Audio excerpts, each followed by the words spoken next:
हिच्या सोबतच लग्न करणार आहोत. काय करतोस तू?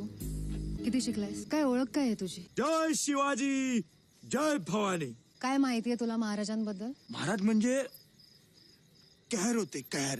बस एवढंच. कर होते महाराज, पण कोणत्या एका समाजासाठी नाही, वाईट प्रवृत्तीच्या आणि धर्मांध लोकांसाठी. महाराज जर फक्त मुसलमानांच्या विरोधात असते तर त्यांनी दौलत खानाला त्यांच्या आरमारीचा प्रमुख नेमला नसता. मदारी मेहतर महाराजांचा अत्यंत विश्वासू अंगरक्षक होता. काझी हैदर नावाचा एक मुसलमान महाराजांचा वकील होता. अरे सिद्धी हिलाल आणि शामाखान सारख्या सरदारांनी कित्येक लढाया जिंकल्यात महाराजांसाठी, माहितीये? तू स्वतःला मोठा भक्त म्हणवतोस ना महाराजांचा, मग मला सांग, महाराजांना रयतेचा राजा का म्हणतात हे माहितीये तुला? त्यांच्या राज्यात शेतकऱ्यांसाठी काय धोरण होतं हे माहितीये? स्त्रियांसाठी त्यांचे काय विचार होते हे माहितीये? त्यांची प्रजा त्यांच्यासाठी जीव द्यायला काय वर्णावं या माऊलीबद्दल.